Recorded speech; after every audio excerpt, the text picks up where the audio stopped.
Nebak, itu lagu dari mana coba? Itu lagu berasal dari daerah Sunda. Ya, welcome to Sunda. Perkenalkan, nami abdi Terais. Udah kayak orang Sunda belum? Udah ya, udah dong.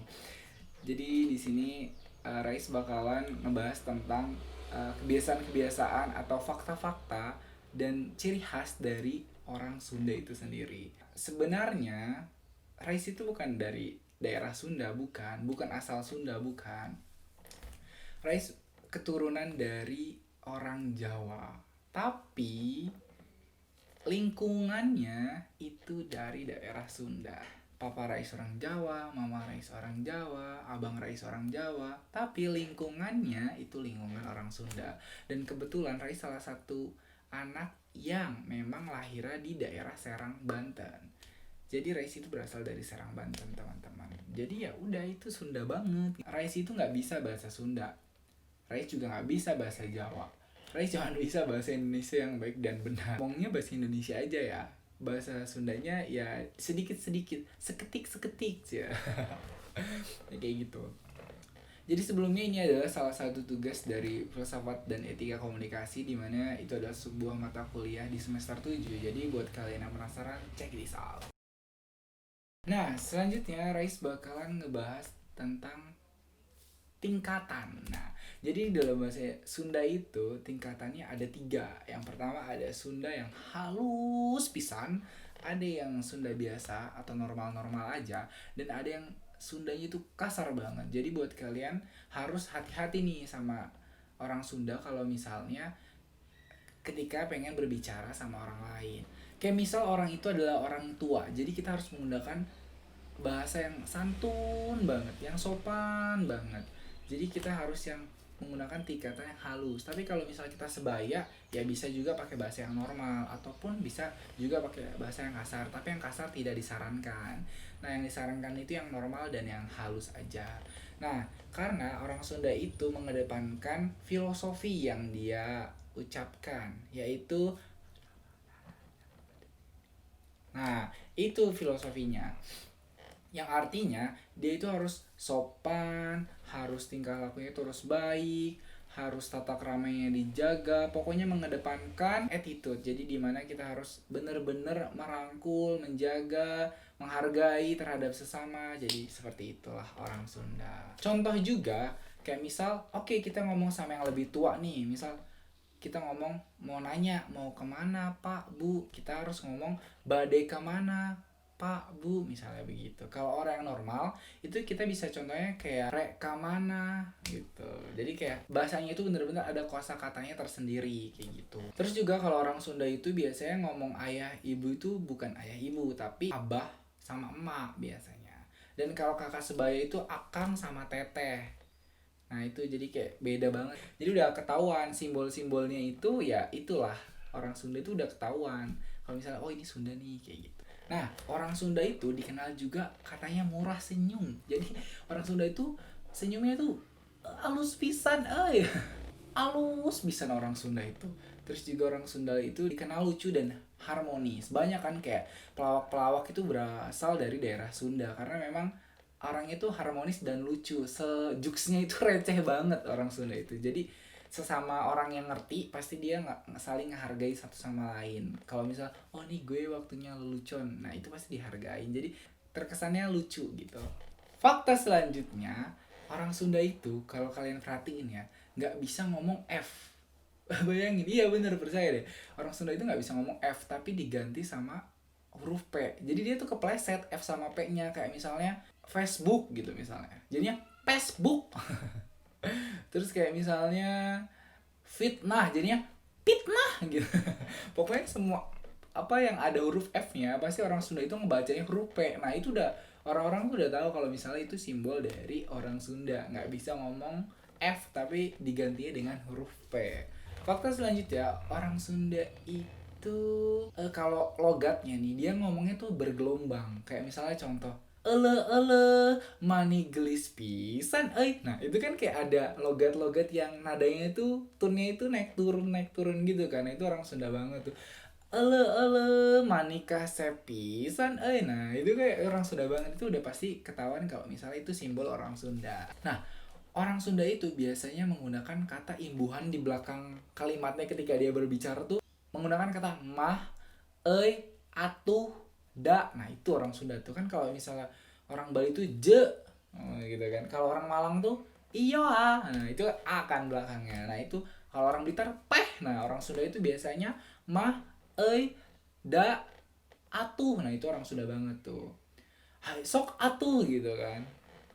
Ih, iya mana teh misalnya kayak gitu, atau apalah itu, pokoknya imbuhan-imbuhan itu ciri khas banget kalau misalnya itu tuh orang Sunda, jadi kayak udah ketahuan.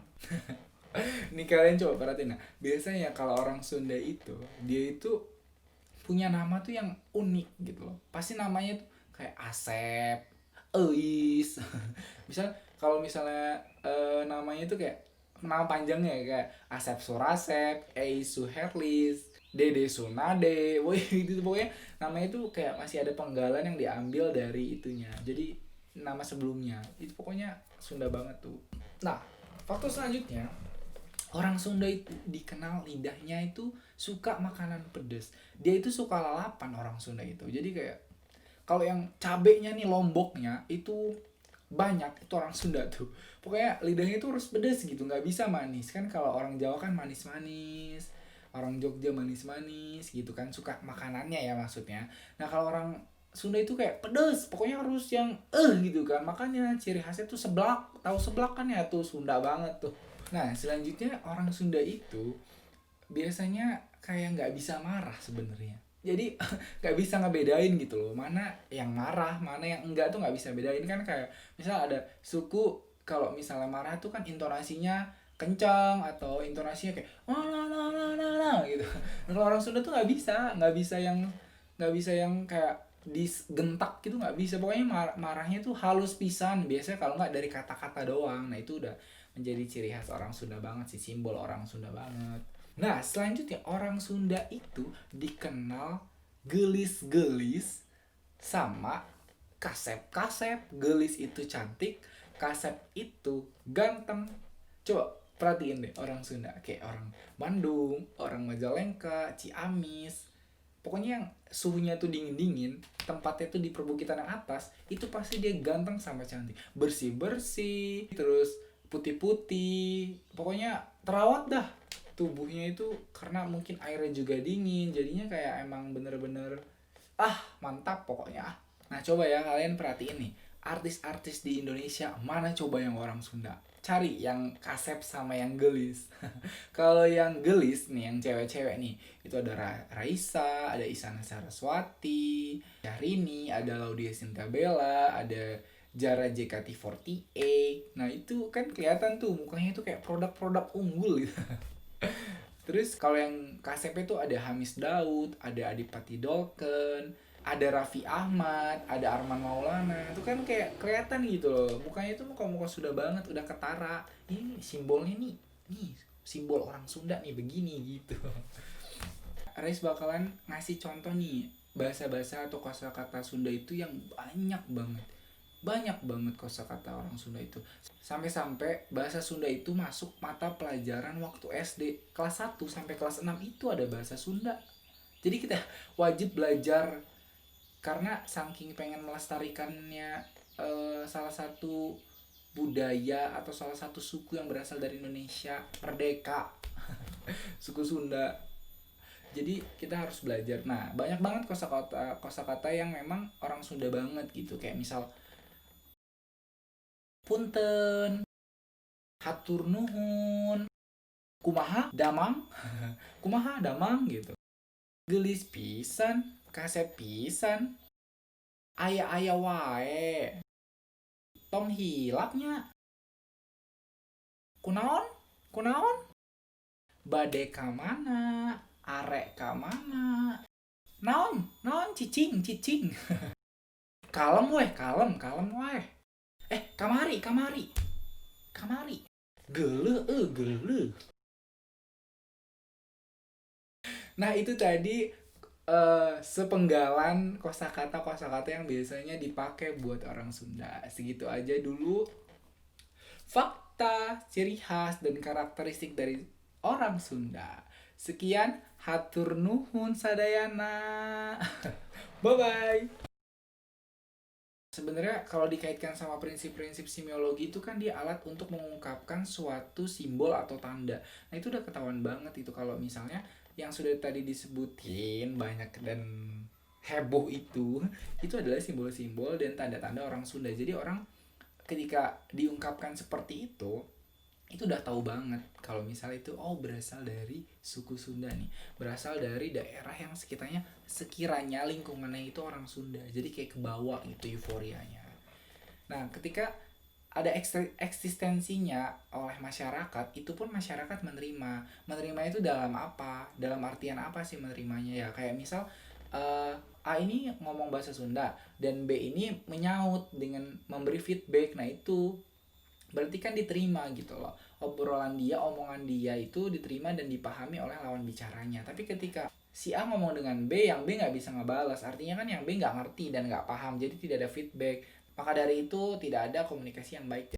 Jadi eksistensi kepada masyarakatnya itu masih minim kayak gitu. Oke, Rais bakalan lanjut nyanyi-nyanyian dulu ya. Bye bye.